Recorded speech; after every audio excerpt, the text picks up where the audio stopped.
d'or, tour de chauffe. Nos chroniques. C'est donc parti, nous sommes ensemble jusqu'à 11h. Merci de nous écouter à l'intérieur du pays via Dabo Media, Baobab FM, mais aussi à travers Fraternité FM du côté de Mamou. Merci de nous écouter à Kaloum, plus précisément autour du palais Mohamed V, mais aussi au sein de la diaspora via le www.filmguinée.com et notre sur le digital, j'allais dire, ils sont dans leur position. Les Miradors, Yarek Girassi, bonjour. Bonjour Ouri, bonjour également au désormais secrétaire à la présidence chargé des services spéciaux, Monsieur Abdoul Malik Kone, qui a été limogé mercredi et qui remplace à ce poste donc le colonel Moussa Keboro. Celui-ci quand même a occupé ce poste pendant très longtemps sous le règne d'Alpha Condé, et l'homme, vous le savez, est quand même inculpé dans le dossier du 28 septembre.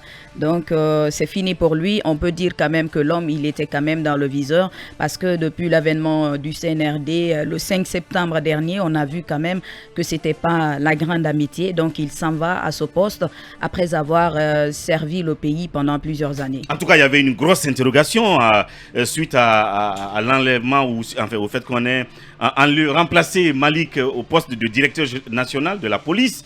On se demandait qu'est-ce qui a bien pu se passer, et tout de suite on le nomme quelque part. Qu'est-ce qui s'est passé là aussi? Est-ce que parce qu'il y a eu ces réactions vives, mais dans l'opinion, qu'on peut se dire qu'on l'a récupéré? Ou est-ce qu'il était peut-être planifié qu'il soit enlevé là où il était et le nommé à la place de Tchekbouro? Là, c'est aussi la question quand même qui se pose. Oui, on peut pas être quand même dans le secret du CNRD. Ça peut-être être dû au fait que peut-être le profil de l'homme ne s'y est pas au département de la police. Ou peut-être qu'il ne s'entendait pas avec le ministre voilà. De tutelle. Il y a aussi il y a tous ces facteurs qui rentrent en contribution, mais pour le moment, on ne peut pas être dans le secret du CNRD. Talibé Bari, bonjour. Bonjour Ouri, bonjour. Hier ici, Mohamed Kaba et moi, nous étions les gros incompris. Parce que nous avions estimé, sur le cas Malik Condé, nous avions estimé qu'il n'y avait pas péril dans la demeure, qu'il n'y avait pas à s'arracher les cheveux, parce que c'est le colonel qui avait fait confiance il y a 6 mois, en lui confiant le poste aussi important et stratégique de directeur général de la police. Et si après 6 mois d'exercice à ce poste, si le colonel estime qu'il peut avoir plus besoin de lui ailleurs, ou que son rendement à ce poste, il n'en est pas satisfait, et qu'il y avait la souveraineté de le remplacer. Et finalement, ceux qui se souciaient pour Malik, parce que on a compris que finalement Malik, il est vrai qu'il a un bon parcours. Il a quand même été le premier, le major de sa promotion. Voilà, et tout cela. Mais comme on l'a dit, cela ne suffit pas, parce que le poste de directeur général de la police, c'est quand même un poste sans doute peut-être le plus important du département, celui-là qui coordonne pratiquement toutes les autres directions. Mais vous n'avez pas compris quelque chose, parce que d'ordinaire, quand on enlève quelqu'un à un poste et qu'il doit aller à un autre tout de suite, souvent dans le même décret, on fait d'une pierre deux coups. Oui, mais la différence, justement, il quitte ce poste, il est nommé à un autre poste. Non, il a fallu attendre le lendemain. Est-ce qu'il n'y a pas une certaine...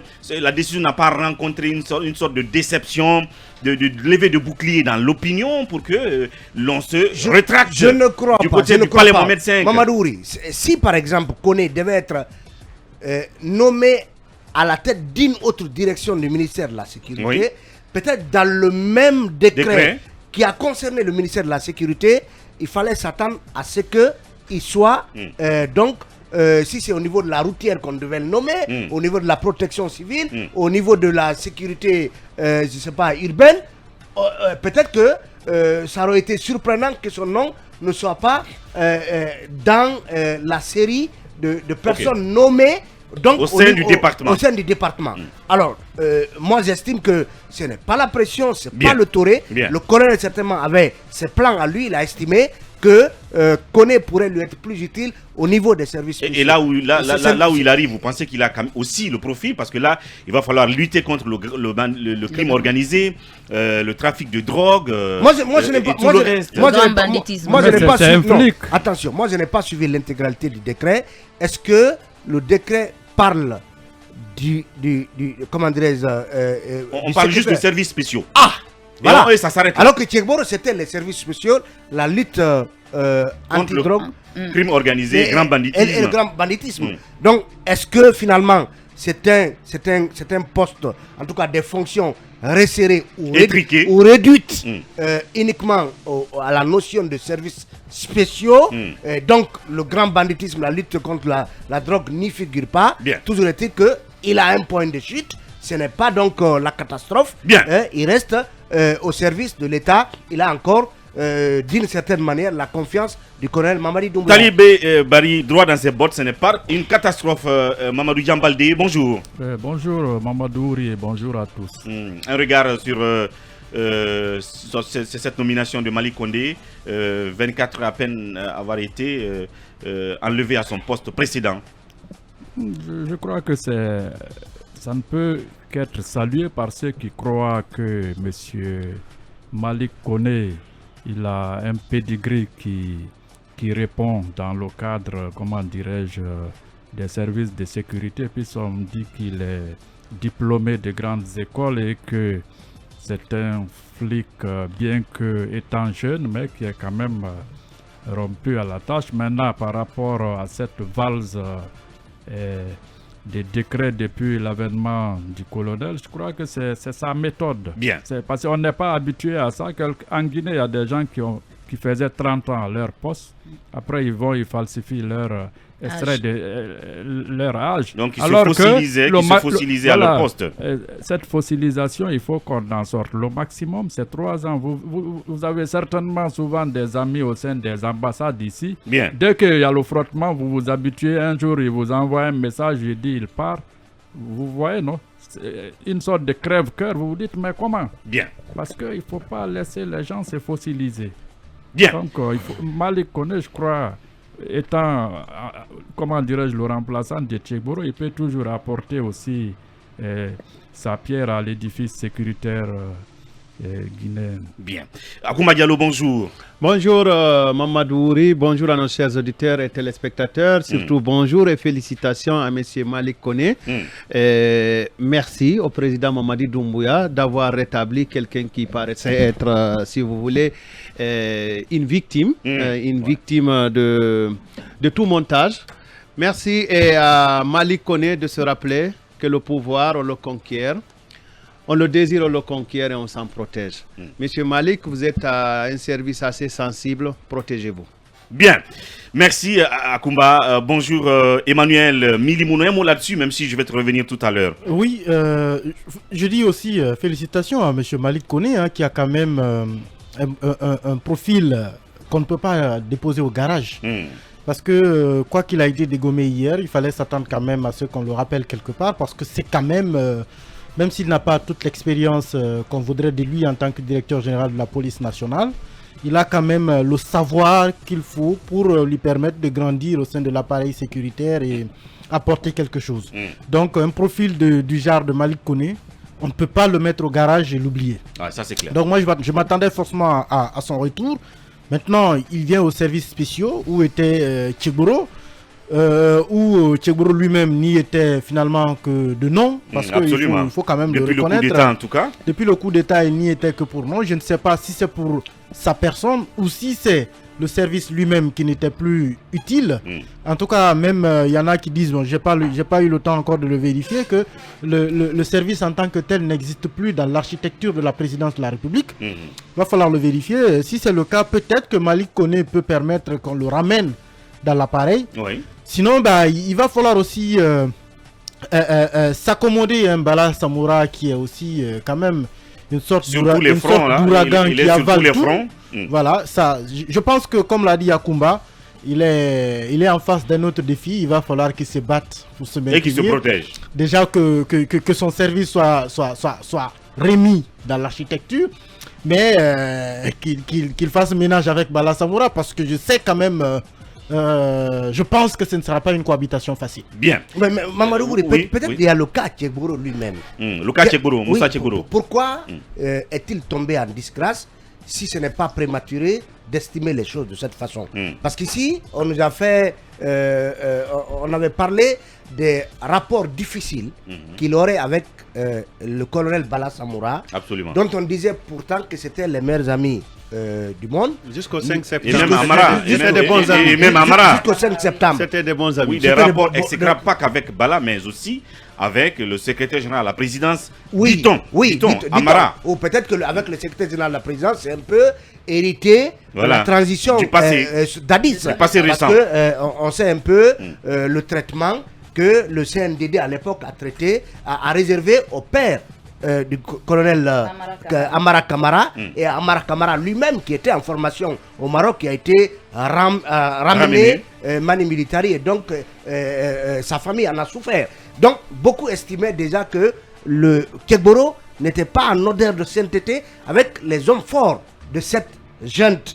Donc on a vu par la suite qu'il a été même expulsé de la superbe villa qu'il occupait du côté de Donka, la cité, du côté de la cité ministérielle. Donc sa chute, sa tombée en disgrâce n'était plus l'ombre d'un secret.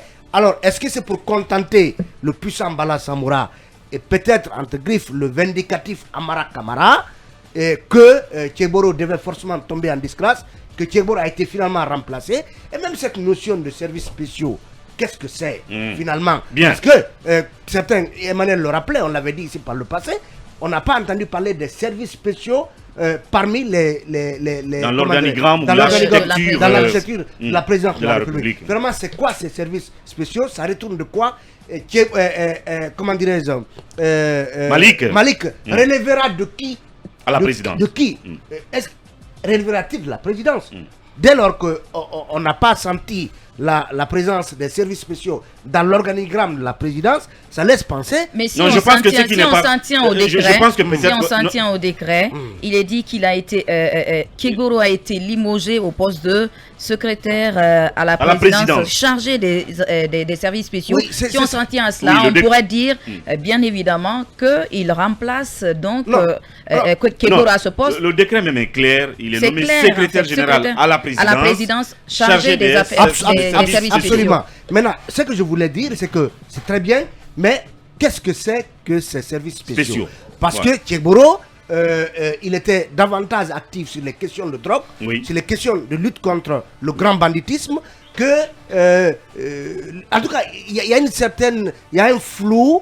Il y a des nuages qui planent sur cette notion de services spéciaux. Ça retourne de quoi? Est-ce qu'il sera aussi fort que Tchekboro l'a été pendant un certain nombre d'années à ce poste, sous Alpha Condé, sous le CNDD d'abord, et sous le CNDD d'abord, et puis sous Alpha Condé? C'est des questions à se poser. Tout dépend de ses rapports avec le colonel. Et finalement, quel est le sort de Tchekboro?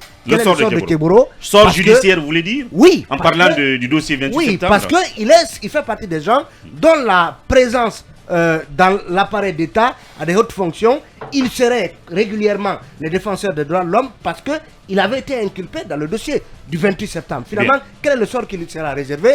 Ou bien lui trouvera-t-on lui aussi un point de chute? C'est des questions à se poser. Et on attendra donc les réponses. Mais en attendant, en parlant des prérogatives de Malik, désormais aux services spéciaux rattachés à la présidence, puisqu'il y a une pédagogie actuellement, celle de, si vous voulez, développer les attributions de chaque entité sur la télévision nationale. Peut-être qu'un de ces jours, on nous dira un peu ce qu'il en est de ces services spéciaux. Oui, Akumba, rapidement pour ajouter quelque chose avant. Je voulais compléter, monsieur Talibé, suivant le regard sur lequel je vais vous inviter.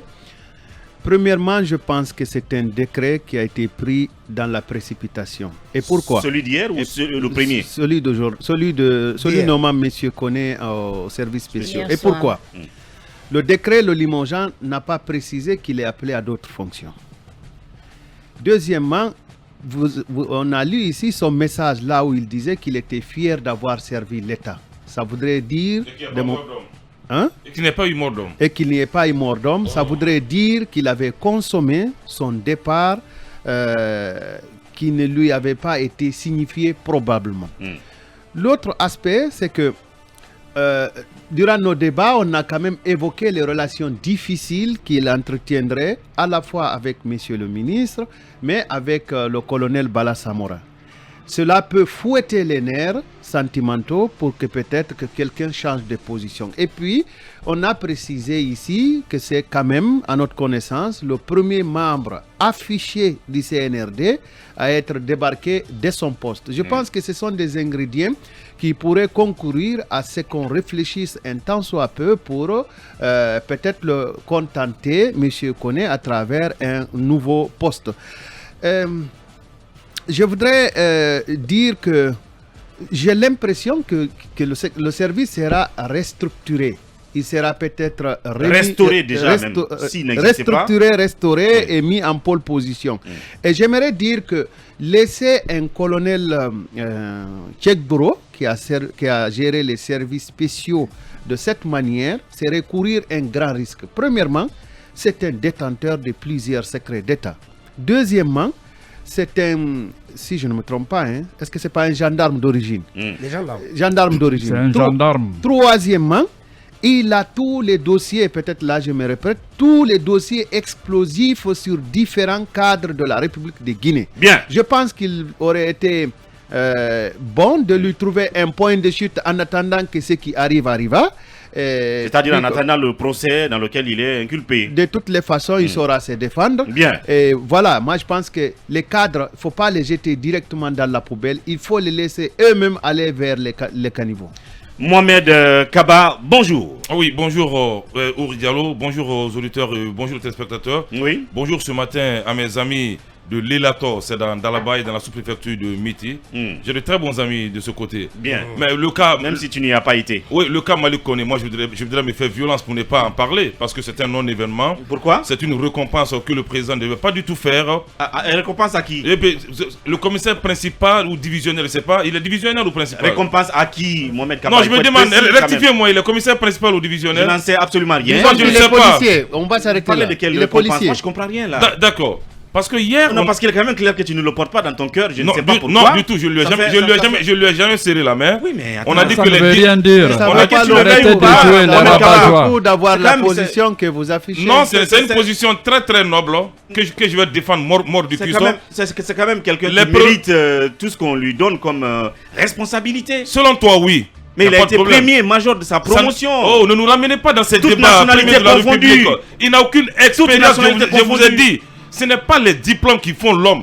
Il n'a aucune expérience. Mamadi Doumbouya a quelle expérience? Moi je vais vous dire. Non, Mamadi Doumbouya, laissez-moi aller au bout de mes idées. Le président lui-même a quelle expérience? Je ne vais pas parler. Il est en train de gérer le pays aujourd'hui. Je ne vais pas parler du président. Non, ton raisonnement ne passe pas. On parle de votre ami Malik Koné, l'ami de qui? que vous défendez mort du cul ce matin, à un Urbi Orbi, je ne sais pourquoi.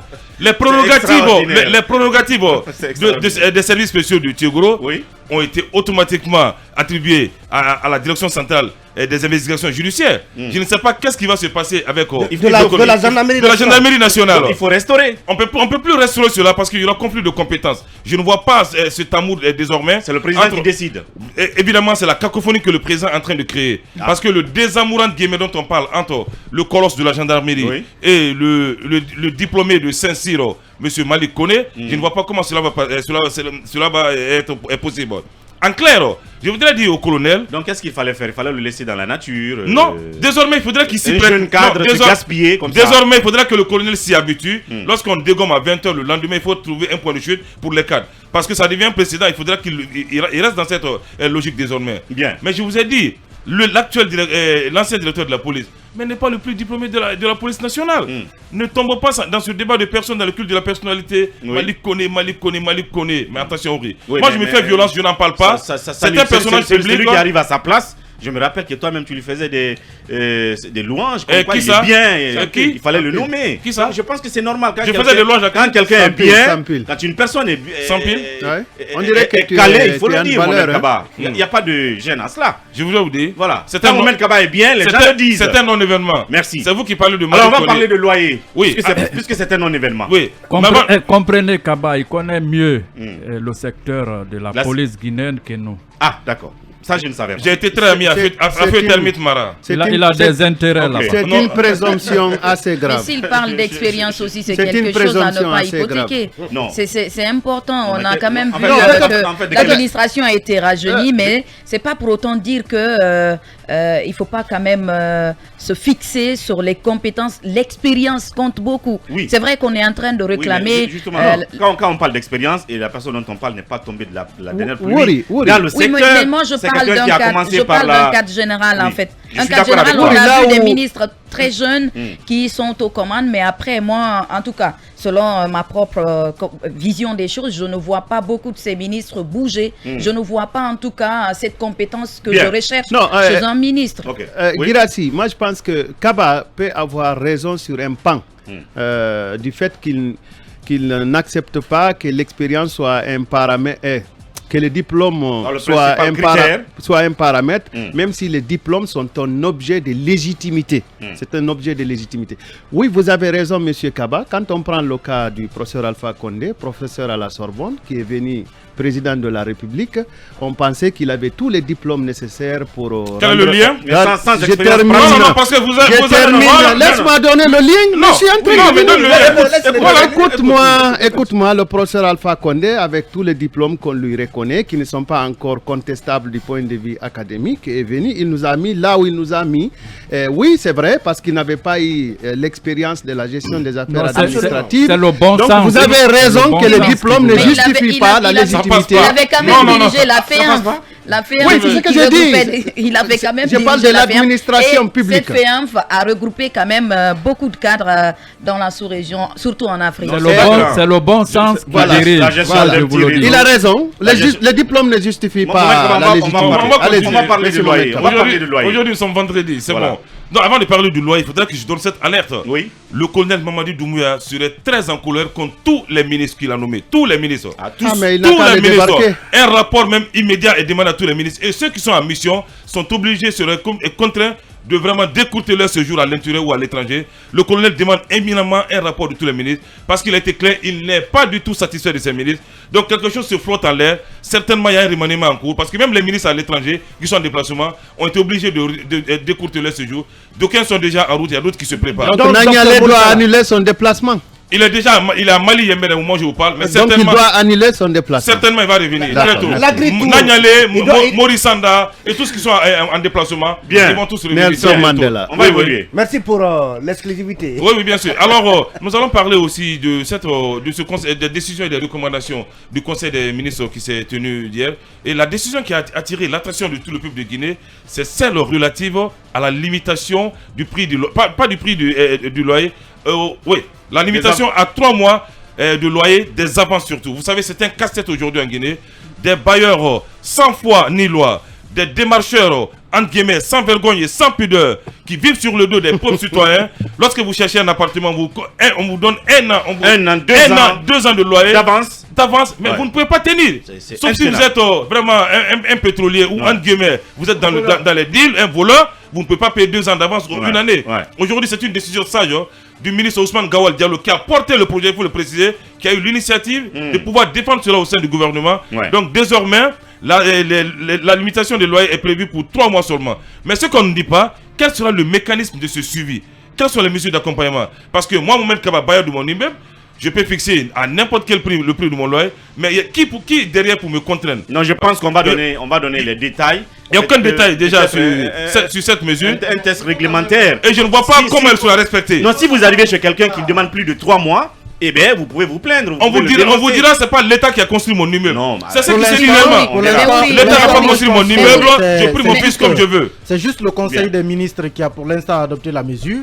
ce n'est pas encore un projet de loi. Donc évidemment, enfin, ce n'est pas encore une loi en tant que telle. Donc évidemment, on n'est pas encore obligé de l'appliquer. Mais le suivi, je pense que le suivi va être assez simple. Si vous venez chercher un loyer, eux, qu'on vous demande 1 an, saisissez, portez plainte. Vous dénoncez. Vous dénoncez. Vous portez plainte. Possible. Dans quelle juridiction? Devant quelle autorité? Non, mais Kabab, avec quelle preuve? Ah ben oui, avec quelle preuve? La police va vous recevoir, je pense. À partir du moment où ça devient une loi, je pense qu'il y aura un mécanisme de suivi. Vous allez dans les autres pays, ce sont les citoyens qui aident dans l'application de la loi. Sensibiliser. Si les citoyens ne s'impliquent pas, ça ne marchera jamais. En Côte d'Ivoire, on vient de plafonner les frais de location par rapport à cette crise ambiante qui frappe le monde. Donc, en Guinée, pour le moment, on n'en est pas là, mais cette mesure est à saluer. Il faut déjà saluer la mesure, et comme il a dit, pour terminer là-dessus, il faut saluer la mesure. Donc, j'insiste sur le mécanisme et le suivi. Parce que ça ne passera pas du tout. Je me rappelle de ceux qui ont porté ce projet à un moment à l'Assemblée nationale. Je suis encore pessimiste. Parce que demain même, vous voulez un appartement quelque part à Lambaye, on vous dira 3 millions et une année de le problème, ceux qui détiennent l'immobilier en Guinée, c'est ceux qui ont dirigé, qui ont piqué les sous, qui demandent même des dollars. En tout cas, félicitations. Ce qui fait que les lois, en la matière, ça ne bougeait pas. Félicitations à Ousmane Gawal tout de même.